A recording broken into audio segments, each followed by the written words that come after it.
Hello there, and welcome back to another episode of The Tailgate. We got a very exciting episode this week as we got a few very important things coming up in both regional and local action here. In terms of, it's a very exciting week, and we're going to be talking about, it's usually with the spring, we're going to talk about the same amount of things, but it's always changing, week by week, everything changes. So we're going to talk about UWSP baseball. We got playoff basketball is going to be starting real soon for the Milwaukee Bucks, and we got the Brewers hot streak. So, Brody, want to get us started on UWSP baseball? So, UWSP baseball just played a 4-game series at lacrosse this past weekend. Took 2 out of them, but UW lacrosse took 2 from them too. So, but the caveat to those games: the first game, point lost by 1 run.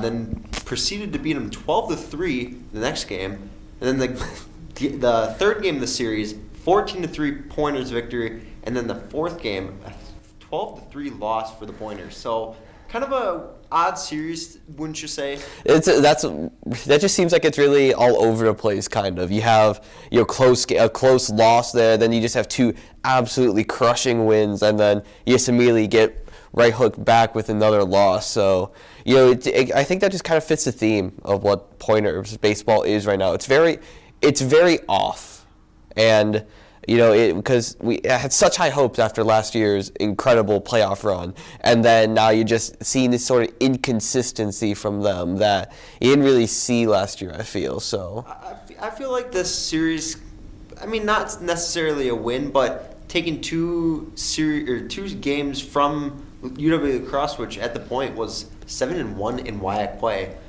is kind of huge. But you obviously want to take the series from him winning 2 games. Yeah, it's 2 games, but you also lost 2 games, and they almost just keep 500. But Pointers are above 500 in terms of record. They were 10-6 before the series, so 12-8. Not ideal for Pointers, but you got tough series coming up, which is Whitewater this Saturday. Right. This Wednesday, they go to De Pere to play St. Norbert in a 1-game series. It's going to be beautiful, too. It's having great weather all week, supposed to be. That's why I'm wearing this. The Hawaii. Shout out to the weather. It is so nice this week. It's finally pulling through for us. It's like, as at the time of recording this, it's like 70 outside. I'm wearing shorts for the first time all year. I think I wore shorts yesterday too, but a little bit of a risk, but gorgeous out. Enjoy the weather. Absolutely.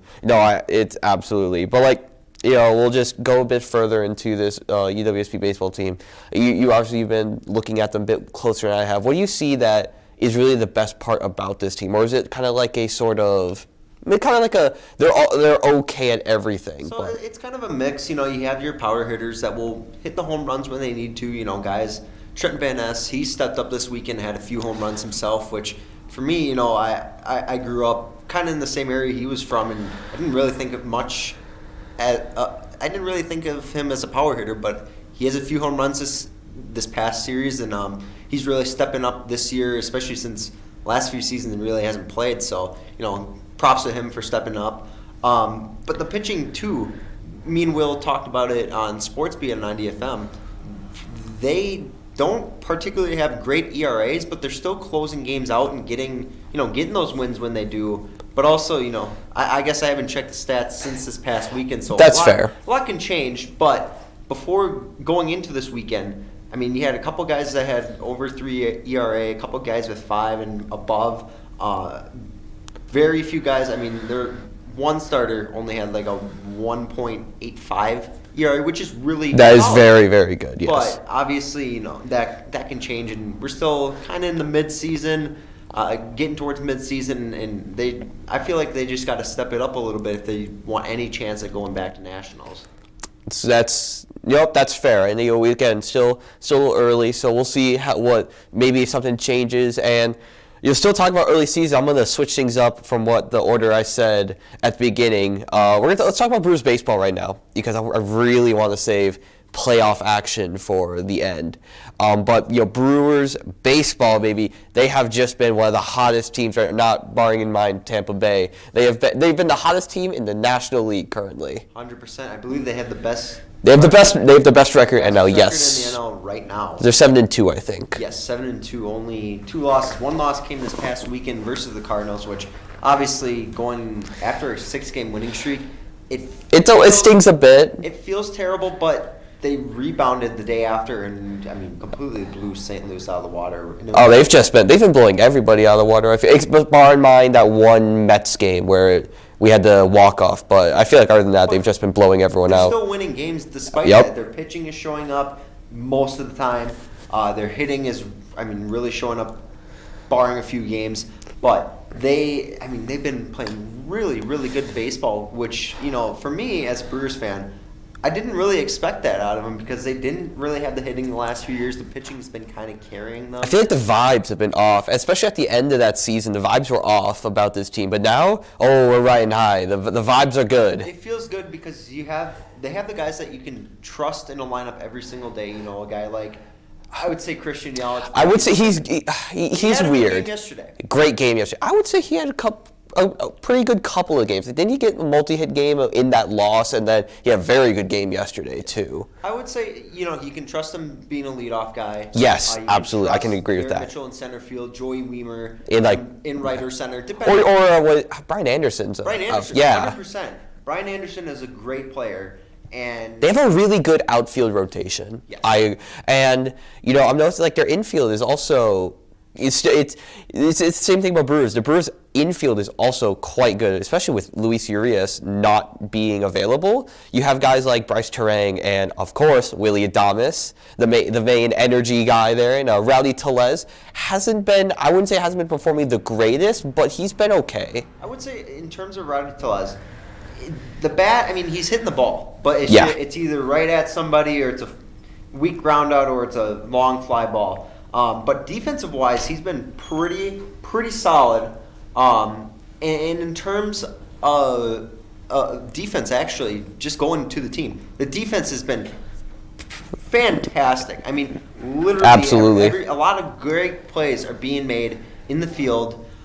Between not Luis Urias, not yet. Willy Adames, Bryce Terang at second and short. They're fantastic out there. Joey Weimer throwing guys out. Brian Anderson making fantastic plays. Yelich even. He's diving for the ball, and he's doing his job. Listen, Yelich has always been a great defensive player. His hitting has always been it's been shaky, but I feel like his defense has been a lot more consistent. But I want to talk about too. It's not like they're going 7-2 against the Nationals or the Reds. No, they're going against good teams that were expected to do well. They went. Okay, the Cubs, they've improved. I would say the Cubs are definitely more improved. Games of the series. Yes, exactly. And the Cubs and Brewers always play first series. I've never been a part of a season, or at least I don't remember a season when they didn't start one. But then they immediately play New York, who is supposed to be doing really, really well. So I think it's 800 million. I don't know. 300 million maybe. Probably even more. Yeah, I wouldn't be surprised. And then the Cardinals, who are expected to win the NL Central, they're actually last right now in the NL Central with 3-6. They have been. That's insane. And it's kind of for the exact opposite issues of the Brewers. It's because of their starting pitching. Their starting pitching has been bad. It's been atrocious for them, and I know there's a few injuries here and there. No, Wainwright was a little bit hurt, and I believe one of their other starting pitchers was hurt. So that's kind of hurting them in the sense, in terms of their pitching. But also, they have all these guys that can hit and just haven't hit well. Tyler O'Neill, I can tell you in that Brewers series, had maybe 2 or 3 hits. Oh, Tyler O'Neill was bad. He was so bad. Granted, he did get called out by his manager the series before, but, he's supposed to be this power-hitting outfielder who's very, very quick and very defensive. He's almost he's pretty much a 5-tool player, but he did not show that in that season. Honestly, just the same with any of those other guys, Arenado, I mean, he did have his 300 home run of his career during that series. Which I mean, he also had, like, if we want to start talking nice things about St. Louis, I don't do it very often, but Jordan Walker, I think he's been doing very, very well. I think he has a hit in every single game of the season currently, at least. 9-game hitting streak for the rookie. I mean, a 6'6" rookie in the outfield that he can. Right, I think I saw a post. He's like the first player born in 2002 in the MLB. Correct, he is. Oh my! Do we feel old? I'm literally born in 2002. I'm starting to get to that age. Get old. Oh my god! Oh, I'm starting to get to that age. All right, let's pivot real quick before I start having an existential crisis on myself. And we're going to start pivoting to something a lot more positive here, and that's playoff Bucks basketball, baby. Sure. The playoff seeds have been fully revealed, and we have the play-in tournament starting either today or tomorrow. I think it's tomorrow. Sometime. Yeah. I think it's tomorrow.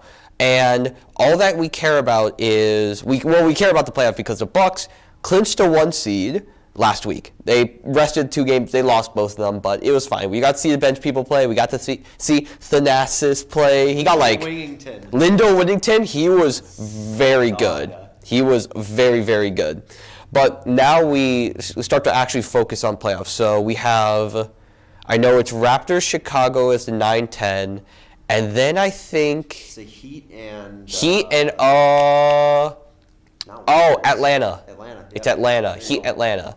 Okay, so Heat Atlanta, if for any viewers who don't know what the play-in tournament is, basically to increase playoff revenue even more, instead of having just a normal 8-person bracket in the playoffs, the NBA has decided to make a sort of mini bracket with the 7, 8, 9, and 10 seeds. The 9 and 10 seeds play each other, and the 7 and 8 seeds play each other. Basically, whoever wins that 7 and 8 seed plays against the 2 seed. Whoever loses then goes on to play the winner of the 9 and 10 game. They play, winner goes on to play the 1 seed, which would be the Bucks in this case.